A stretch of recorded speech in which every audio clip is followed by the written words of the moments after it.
I'm going to start recording this and Okay. share my screen. And we're going to hold off for just another minute or so while we're waiting for some more people Sure. to come. I know it's hard for people to show up live for things, which is why I'm really glad I can record this Yes. and send it out. So today we're going to be talking about 5 secrets to getting fit for busy moms who run. And we're going to be specifically talking about fat loss and weight loss because I know it's a problem. Like, I know it's a stress for people. And I tell people, don't worry about weight and throw away the scale and don't focus on it. But I think that it's still a really stressful, thing for people. So I thought I'd just talk about it. And my programs are actually built on these exact principles, but I don't talk about the weight loss part of it. I just want you to feel good in your running. That makes sense. But I thought I'd actually bring it up today. So if you don't know me, I'm Carrie Annam. I'm a physiotherapist. I'm a health coach. I'm a run coach.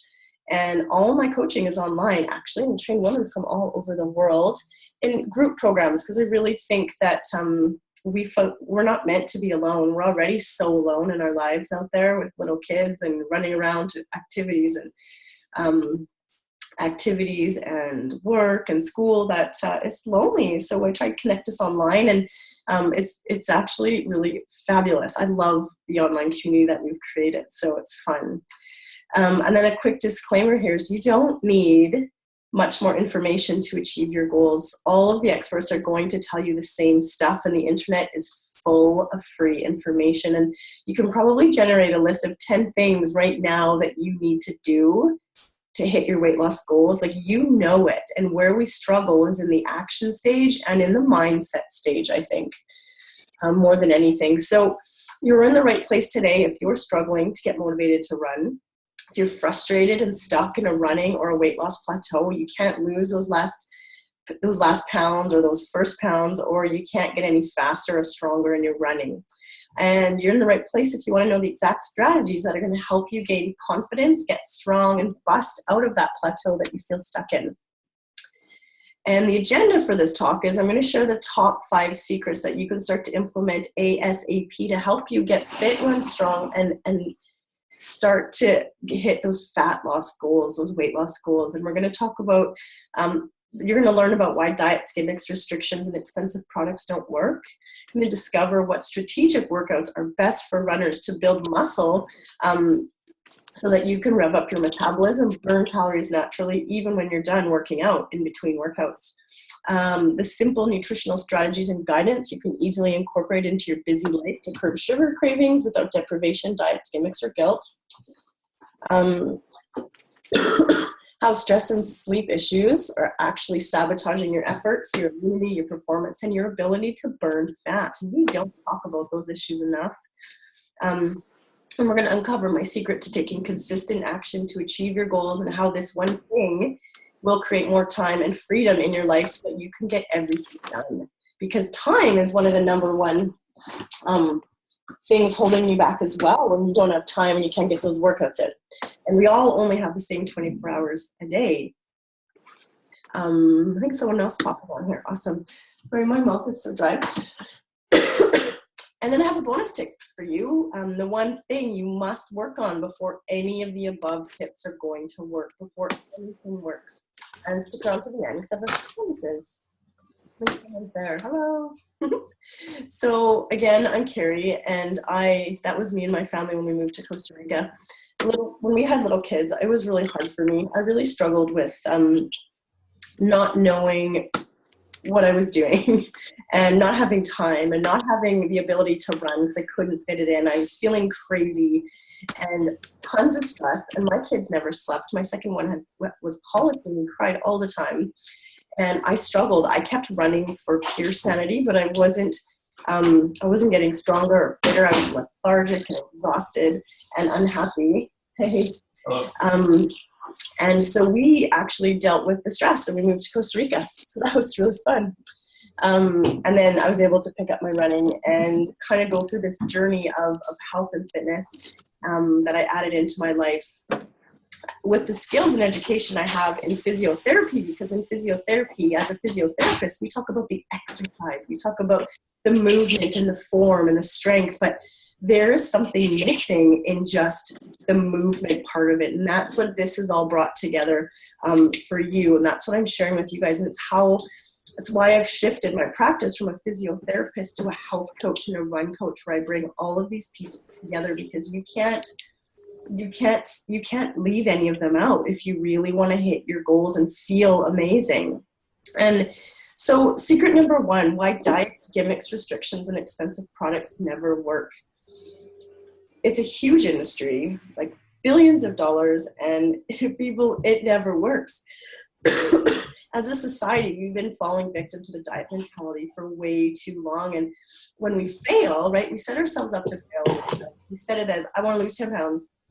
And when we don't, we feel like we failed, and we quit, and we start again, and we binge eat because we feel guilty and bad about ourselves. And it's that negative cycle, right? And it creates a food fear, and it creates guilt that you didn't follow all the rules, and you didn't hit your goals, so you must have failed, and that's not good. And it doesn't teach you anything about food, about how to get in tune with your body, listen to your body and what feels good and what doesn't feel good, and it doesn't teach you how to adjust that diet and your food intake and restriction based on you personally. And so it's just like it's prescribing you something that is not for you most of the time, and it's often based in restrictions, and that just makes you feel guilty and more hungry, because your body needs some of that stuff, right? When you deprive your body of the nutrition it needs, it keeps track. And then once you go off that diet, your body knows what it's lacking, and you just binge on everything and feel guilty. So that's why diets don't work long-term, because you can't stick with that. I mean, the Whole30 and paleo and the raw food diet and carb cycling, like they're all very rigid, and you should have this and you shouldn't have this, but there's no learning that goes into it. It's just to follow my plan, and that's never helpful. This is why diets don't work long term, and not to mention they can actually damage you. And when you're a runner, like, you need a lot of food, and oftentimes diets are not giving you enough food. Let food be thy medicine, and medicine be thy food. I always love that quote, because we treat food like the enemy, and we need to think of it as medicine, as fuel for our body. And we are runners. We are burning fuel. We are needing to replenish and grow and restore, and we need to be filling ourselves with the good stuff. We're going to talk a bit more about that later. Secret 2 is you have to push your limits to build muscle to increase your metabolism. So that's where runners miss the mark as well. If you are running and running and running, you're never building any muscle. You're just always kind of breaking it down, right? And muscle is what burns calories. Muscle is what revs up metabolism. And you're not going to get like super fit and bulky, from doing some sprint work and some hill work, but you're going to build some muscle so that you can get that lean, fit body and feeling that you want. And afterburn is that state of heightened metabolism that takes place after a really good workout, when work is done intensely in brief bouts. So at near maximum exertion, 90% of your max workout capacity, interspersed with periods of low intense activity or rest to allow you to recover. And that intensity, combined with the many muscles you engage at the same time with those body HIIT workouts, causes your body to burn more calories and fat. And that metabolism keeps up even after your workout. It goes up to 18 hours after your workout. You're burning more calories. So the more muscle tissue you have, the stronger you are, the more calories you burn at rest, even after your workout is done. So late at night, while you're sleeping, while you're at work, right? You're still revving that metabolism up when you have muscle. And it's, so for runners, what are your options for strengthening that are still going to allow you to run? Because when you're a runner, you want to run. The number one rule of exercise is do what you love. That's the only way you're going to stick to it. But runners, we love to run. We just need to change it up a little bit. So HIIT style workouts are the number one way to boost your metabolism. And I know this because I used to run and run and run, and I never got fit and I never got faster, and I often was lethargic. until I had kids and I didn't have time anymore to run and run and run. And I had a lunch hour and I had to cram a workout into a 30-minute lunch hour. So came across these HIIT workouts and I adapted them for what I knew was good for running, and I got fit. It was crazy. I would work out like 3 days a week and I do 2 runs a week up to like 10 kilometers or something. And I got fitter than I've ever been. And I was shocked. Combined with all these other strategies we're going to talk about today, my metabolism revved up, my energy revved up, and it was incredible. So the kind of workouts that are good for runners to build muscle are runner specific HIIT circuits. These are 20 to 30 minute circuits of body weight exercises that you can do anywhere. And they are effective, you guys. Squats, lunges, skipping, skaters, side planks, high knees, wall push-ups, any of those things. Body weight, multi-joint workout to near maximum for 45 to 60 seconds, and then rest for a minute in between or 15 seconds in between. There's no one specific that's best. There's a whole bunch of different ones, and it's good to change it up because that keeps it exciting. The other thing that's great for runners are hill sprints and intervals on the track or just around the block outside. Running, except that running super fast hills and interval workouts do increase your risk for injury. So I don't put those kinds of workouts into my beginner programs, and neither should you if you're a beginner, because you need to have a solid base of fitness first to safely do those hills or the sprint intervals. So this is not intended for beginners, but for beginners at any level can be doing HIIT workouts, and I recommend that to all of you. And I haven't looked at a Couch to 5K app in a long time, but I know those programs never used to include strength work. They'd say cross training, so people might go for a walk or hit on the bike or do a cycling class, but what you need to be doing is HIIT strengthening workouts.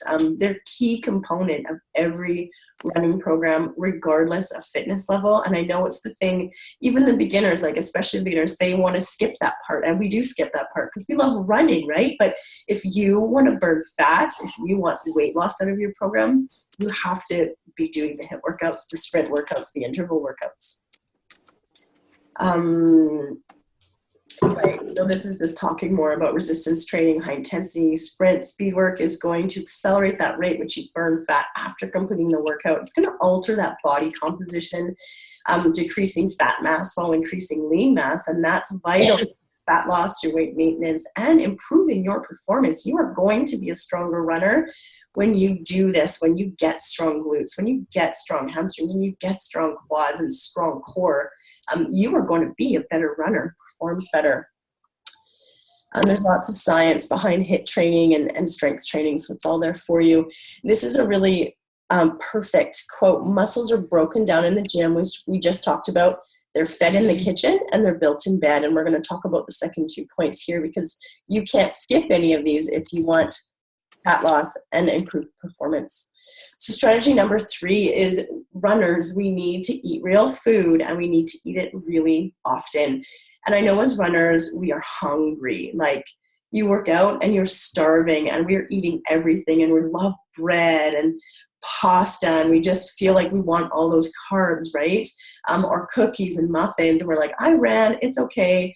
And I'm not into restrictive diets, but you just need to think about the quality of the food that you're eating. Because if you're grabbing a muffin as an after workout snack, like there's no nutrition in that. So you're getting empty calories. You're not actually fueling your body with what it needs to repair and rest and recover and build up those strong muscles after. So eating real food and eating it really often is your number one strategy for curbing sugar cravings. If you're eating throughout the day, balanced meals, good snacks, smoothies packed with nutrition, you're not going to crave sugar because your body's satisfied, right? That's the number one thing that I did. I mean, I used to sit at my desk and I remember these days where I would not be eating enough food because that's one thing that a lot of runners don't do is we don't actually eat enough food. And I would be lethargic at 2 o'clock. I was like head down on my desk, exhausted. And then I'd be raiding the sugar drawer, the treat drawer in the office that I worked at because I just needed that sugar to satisfy me. I was constantly craving it until I started to implement more real food and eating it really often.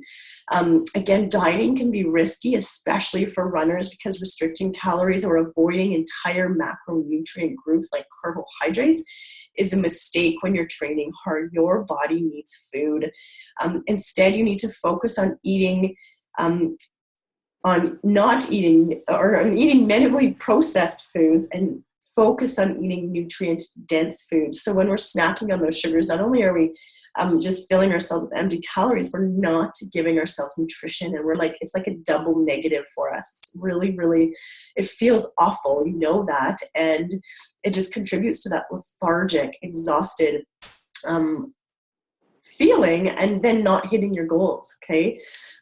Under eating is just as important an issue as overeating. And a lot of us think that we're eating too much and we're eating too much bad stuff. But the truth is, it's because most of us are under eating. It's actually a chronic problem in runners. So what is real food? It's consuming food in its most natural state or as close to it as possible. It comes in terms of clean eating and whole eating, and it's not a diet. It's a lifestyle approach to food and food preparation that leads you to health, well-being, and a lean physique. And it shouldn't be complicated, like I think, hey, someone's there, hi. It shouldn't be complicated. Just think about the food that would grow in a farm. I grew up in a farm. Like, my Baba lived in the country, and we would go all the time, and we have huge gardens and chickens and pigs and cows. And my parents always cooked us real food, and we're so busy now, but we just need to think about that, right? Real food, as long as it's not coming in a Kraft Dinner box. Fruits and vegetables keeps cravings to a minimum. They're complex carbohydrates. We got whole grains are really good for you. Lean proteins are super, super important for runners. And having them with all your meals can really help to boost your metabolism and your muscle building after those hard workouts. So eggs, lean cuts of skinless chicken, turkey breast, lean beef, tuna, and salmon. And of course, we need healthy fats. There was that whole fad that I totally was into. I don't even know when it was, back in the 90s, of low fat. Well, that's been proven and actually shown to have caused the sugar epidemic and obesity epidemic by holding back healthy fats from our body. We need it. Nuts, olive oils, avocados, coconut oil is a staple of my diet. Helps to stabilize your blood sugar. It helps to keep you feeling full for longer periods of time and more satisfied with your food. Lots of water, you guys, tons of water, super important stuff. And good carbs for runners. We can't skip carbs. Carbs is what gives us energy. Quinoa, beans, lentils, chickpeas, sweet potatoes, all veggies, fruits, honey, maple syrup for natural sweeteners are all great carbs. You don't need to cut any of that out. So some tips for weight loss, fat loss, and for energy performance for runners specifically is you want to eat breakfast within an hour of waking up. You need to start your day with a breakfast, whatever that works for you. When I started eating breakfast every day, I eat 2 eggs, whole grain toast with either coconut oil on it or an avocado if I have it. I eat that every single day. It sets me up. When I started doing that, that's kind of the first thing I did when I started to make some changes in my life, was eat a nutrient-dense breakfast that had a protein and a fat in it. And it was amazing. I felt like I was full, and then I was hungry at regular intervals throughout the day, and I fed myself at regular intervals. So also start your morning with a glass of room temperature lemon water. I use lemon doTERRA because it's easy on my teeth. It's cold pressed from the rind of that lemon, so it doesn't break down the enamel. I don't love water by itself, so start your day with that. Helps detox and helps hydrate you. Eat every 2 to 4 hours before you get super hungry, right? So because that's when you hit the sugar cravings.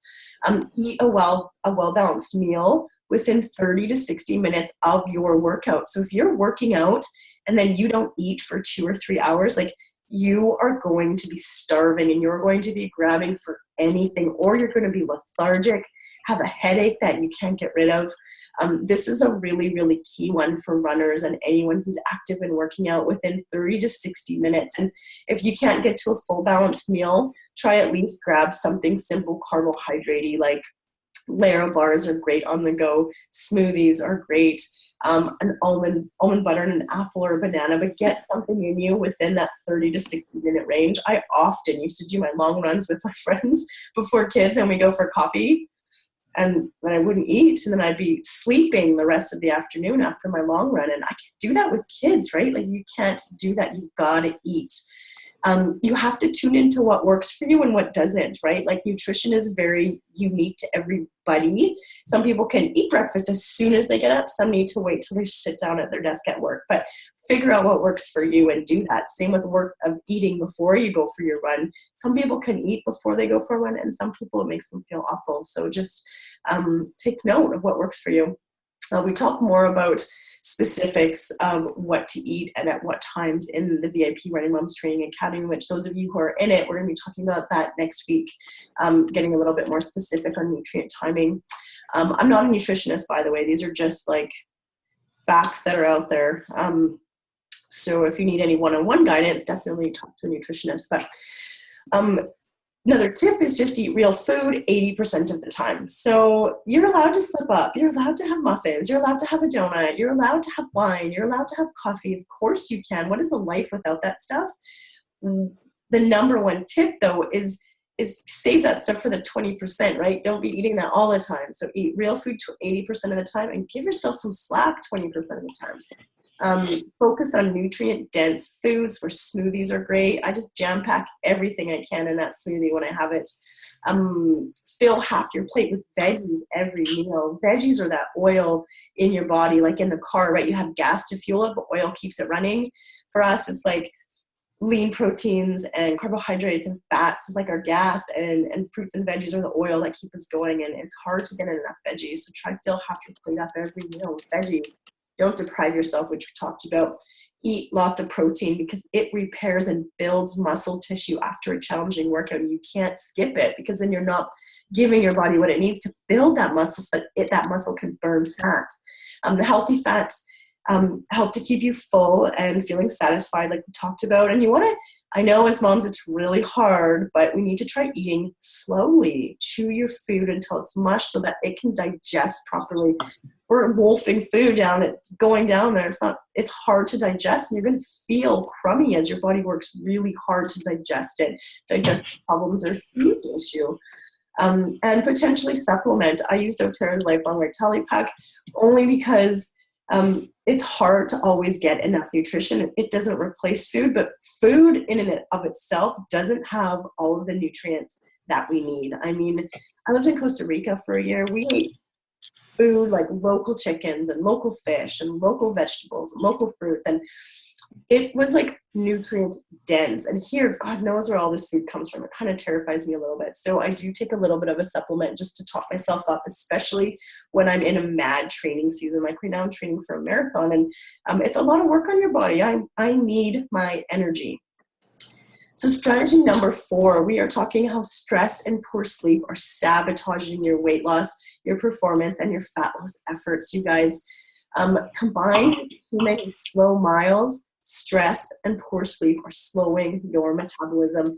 The body treats training, exercise, running as a form of stress, and it reacts to it in the same way that it reacts to anything else that's stressful in your life.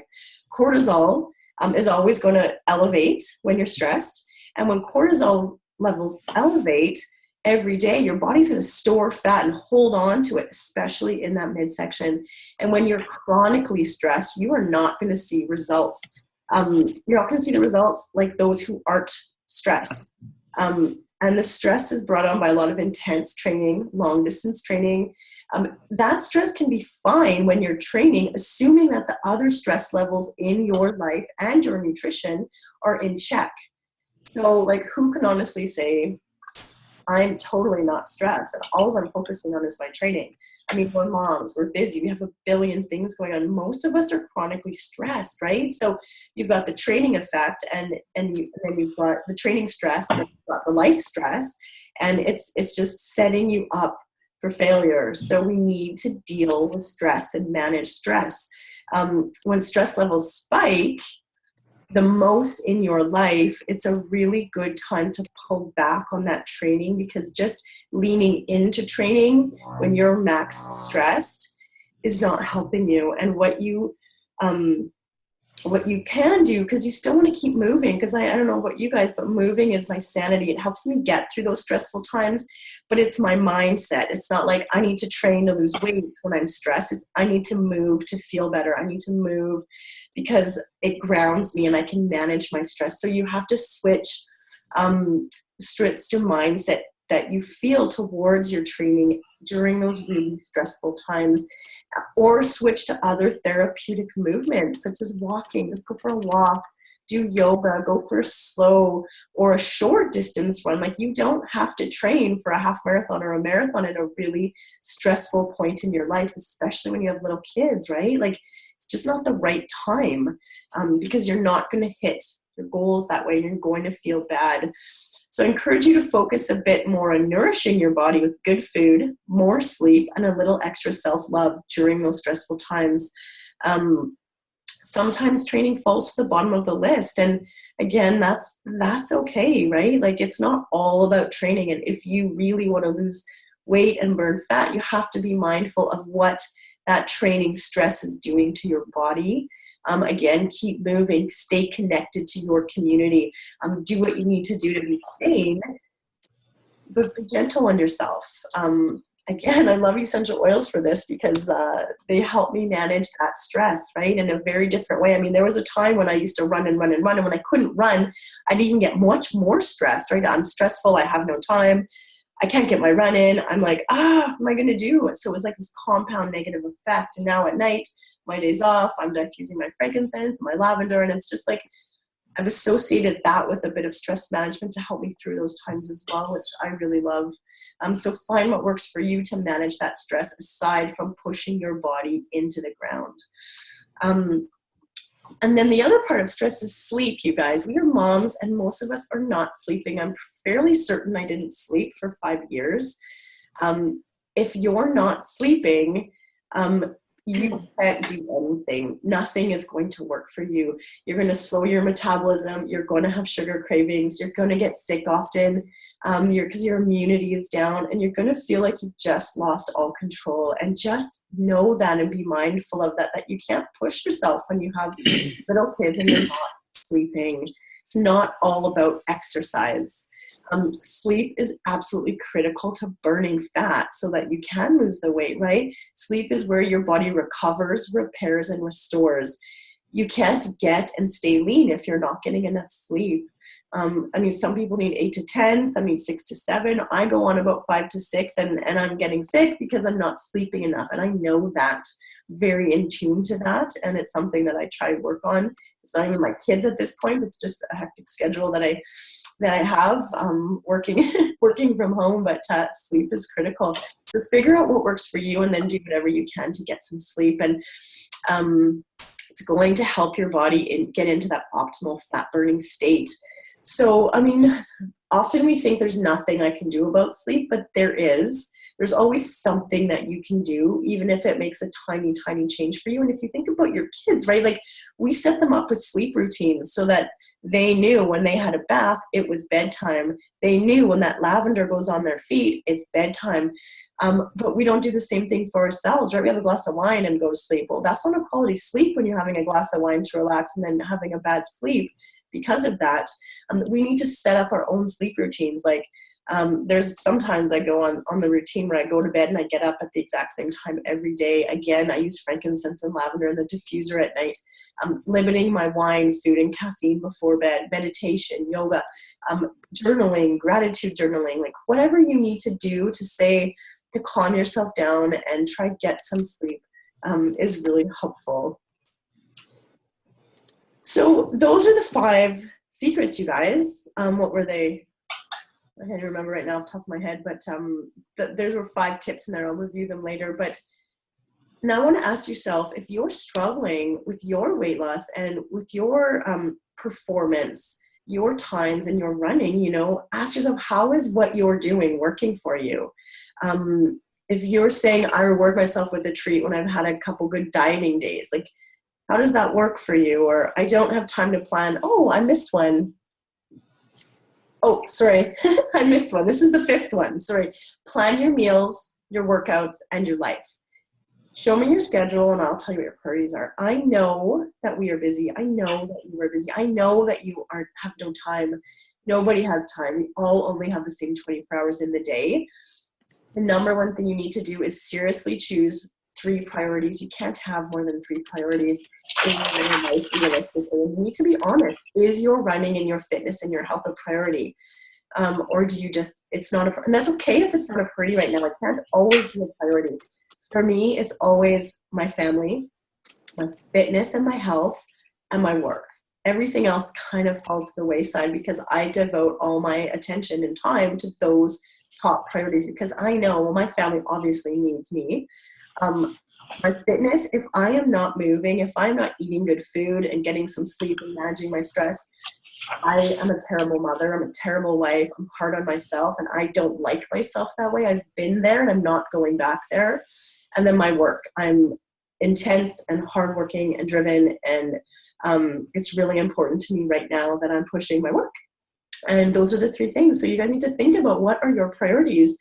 And when you schedule time every week to plan your meals and your snacks and your workouts, and you get a training plan and you create some structure and rules to your life, you're going to create more time because more structure actually gives you more freedom. If you're running around, you're not sure what to eat, you're not sure what your exercises are, you're not sure what you're training for, and you're not sure like when you're going to fit it in, like you're not. You're going to go order pizza. You're going to skip your lunch. You're going to skip your workout. You're going to have a workout that's not pushing you in the way you need to because you don't have any structure. You're always reactive, and when you're always reactive, it like maximizes the stress too, right? And again, I've been there. I know that I hate structure. I hate planning. It's like one of the worst, hardest things for me. But when I plan and create structure, I have more freedom. When I know that my food on Sunday nights is prepped and prepared, it's really easy when we all get home and everyone's starving, we don't have much time between gymnastics and school to grab a healthy dinner and not go out for pizza or hamburgers, right? Like more structure equals more freedom. And same for your workouts. If you structure 20 minutes in there, you know you're going Monday, Wednesday, Friday at lunch for 20 minutes. You know what you're doing in that time. You don't think about it. You just go. It creates more freedom for you. And then you're happier, right? And if you fail to plan, you are planning to fail. And I hate planning. I totally get that, but it is really, really important when you set up structure to your life, how you eat, how you prepare, when you exercise, the exact workouts you're going to do to get you to your goals, and you stick to that pre-made schedule and plan. You don't need more motivation. It's not willpower. It comes down to habit. These are the basic healthy habits that you need for weight loss and fat loss and happiness and running performance, right? Basic healthy habits. It's not rocket science. It's not gimmicks. It's not tricks. It's not diets because those don't work. It's you just doing the basics. And I know it feels hard, but when you actually look at it, like 20-minute workouts, drinking water, managing your stress, trying to get some sleep, planning your meals, like it's not that much. And yeah. So what now, you guys? Where are you stuck and what's not working for you? I kind of did this already, but I'm do it again. I meant to cut that slide out of there. Asking yourself how your current eating habits and workout routine or lack of workout routine and eating habits are working for you.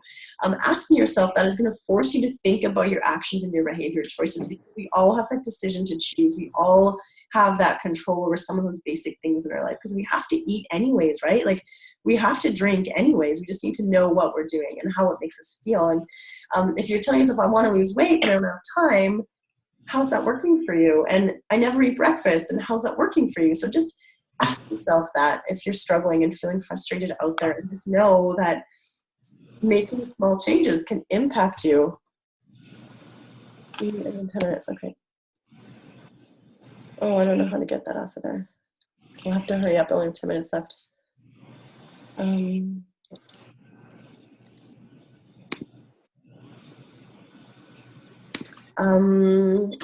Great. So the bonus tip, you guys, is the number one thing that's holding you back. And the number one thing that holds you back from hitting your goals is actually you. And I say this with love, like tons of love, because I've been there. But We have fear, we have low self-confidence, we have negative self-sabotaging talk, doubt, guilt when you slip up or when you eat a cookie. Like, we're sabotaging ourselves and our own efforts. And what actions do you need to take to start or stop doing to achieve the goals that you want? And what are your realistic goals? Are they realistic? You know, do you have a step-by-step plan to help you achieve your goals? And who's your support system that's going to keep you accountable to keeping up with these habits and pulling you back up after you have a bad day? Because I always tell my runners, it's not a matter of if you have a bad day, it's a matter of when you have a bad day or a bad week or even a bad month. Like, things happen when we have kids, and we just need to know that that's okay, and we get our shoes back on and keep pushing forward. So mindset, you guys, to be successful, you have to start by shifting your mindset. If you don't change what's up here, you're never going to change what's down here. You're never going to feel like you've achieved, like that was successful, right? You're never going to feel good the way you want to. The number one thing you need to do is meet yourself where you're at. So many runners say, I'm just going to run a half marathon and that's it. And they get injured and they don't hit their goals and they drag themselves across the finish line. Like, what's the point of that? Like, put some work in and get yourself to 5K, meet yourself where you're at and work hard at it. And that's okay. View exercise and healthy eating positively. If you're like, oh, I don't want to work out, or oh, I hate cooking, oh, I hate this food, like, you're going to hate it. It's going to be hard. But if you're like, yes, I'm having a smoothie today and today's a workout day, awesome, I can't wait. Like, it just shifts everything. And again, you must plan for bad days and weeks and be adaptable and flexible, because they are going to happen, and that's okay. You must decide that you're ready to change. You're ready to do something differently. And you must know that it takes time, consistent effort, bad days, and patience. It does not happen over 28 days.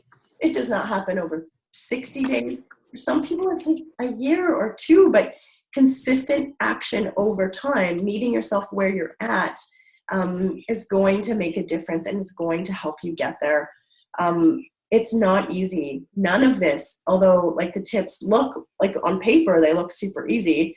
It's not easy, but it will be massively, massively rewarding when you look back and you can pat yourself on the back because you did this stuff, right? And most importantly, you must know why you're doing it. I always start this in my groups is ask yourself why. And people always say, I said, what's your goal? And I said, I want to lose 10 pounds. I want to run 10 pounds. Well, okay. So like, why? Why do you want to lose 10 pounds? How are you going to feel? How would it change your life? What kind of legacy are you trying to leave behind for your kids, right? That's the why I'm talking about. So I didn't finish that slide. What's next, you guys? Some of you are already out there watching or in the VIP Running Moms Training Academy, and this is exactly what we work on in the Training Academy with me. We work on all of these steps one by one throughout the weeks, and we add to them all the time. We're the accountability, the support, the motivation to keep you going if you show up in the group. We train to run. I'm a physio, so yes, I teach you form and strength and core and all that stuff. It's also about the healthy habits and incorporating them into your life one at a time. And the support, the tools, the strategies to work on your running and your health, that you can live your life to the max. And I'm super proud of these programs because I know that I build more than strong runners. I build strong women who feel awesome and badass about themselves. So I do have a VIP Running Moms group starting tomorrow, and today is the last day to sign up for the next one. The last session sold out. It was super popular. I sold out of the last one. It's totally full, so I thought I'd do another one. That one started, I guess they're heading into week 5, so I've got another one starting tomorrow. I've got a few spots left only. And you've got a 12-week training plan that is super flexible if you can be. We're going to work on helping you meet with yourself where you're at so that you can choose a plan that you're going to be successful at and feel good about yourself at. You get weekly healthy habit challenges and coaching so that you can easily plan, take action, reach your goals using habit change, moderation, balanced workouts, and food. We're going to talk running strategies and the exact workouts you need to be doing. I give you a strength workout, a core workout, and if you can, a speed workout every week. You get daily coaching, inspiration, and a group. You get monthly expert interviews on topics from nutrition to gear to mindset from experts around the world that I've done interviews with. And of course, you get all the signature Running Moms motivation, expert coaching along the way. And you get so much more in these groups than even just that. So if you guys want to join, I will go back to I'll send you an email right after this with the link to the join. Training starts tomorrow. And as a last minute bonus today, I'm going to give you guys this for $20 a month. I've raised the prices to $59 a month, which is still like insanely cheap for the amount of effort and content that goes into these programs. And my business coaches are like, you cannot give this away for $20 a month. Like, that's insane. They tell me that people aren't going to value it. But I don't want money to be a barrier. And I know that money is a barrier for people. So it's $20 a month, and you are definitely worth $20 a month for this kind of support, accountability, and training, you guys. It's cheaper than any other training program out there. And it's really effective if you show up and decide that you're in. So that's a group program. And again, $20 a month. But I also have one more bonus just for you guys that are here today, because I know that people need more than just the small group, and I've never offered this before, but I have spots. I've opened 5 spots to work one-on-one with people to help them achieve their weight loss, their fitness goals, because I know that people need more than that big group sometimes. So if you want one-on-one, you get weekly lessons, weekly one-on-one sessions with me. You're going to get a small private Facebook group of my one-on-one coaching clients. You're going to get the HIIT training workouts to build muscle. You're going to get a 1-month supply of the doTERRA Lifelong Supplement Pack, Vitality Trio, to boost your energy in that first month so that you can start out strong. And it's $3.99 per month, based on a 3-month minimum. You need to be in the group for 3 months, because you need to commit for 3 months, because you're not going to get results if you do it for a month and then you drop out. So it's $3.99 per month with a minimum 3 months to work with me, and then, or it's $1,000 paid in full. Do you guys have any questions? No. I hope that was helpful. Yes, thank you. Awesome. So if you guys want to hop into the VIP Running Moms Training group program, is $20 a month. I will send you the email. Otherwise, you can take these tips and create your own programs and stick to them, and just know that these are, there's nothing fancy. There's nothing, I always say it's not rocket science. It's the basic healthy habits, but it's hard to keep them up. It's hard to take consistent action by yourself. We're not made to do this stuff by ourselves. So if you have friends that you want to do it with, or you have a group somewhere that you want to do it with, awesome. I'm super glad. I'm always around in the other groups. But if you want a little bit more structure and a little bit more coaching, those options are there for you. So thank you for tuning in. I really love doing these. This really worked out well in the Zoom call here. And again, I'm here for questions. I think I might have like a minute or two left. Oh, less than a minute left. Thank you. Yeah, you're welcome. Okay. Sure.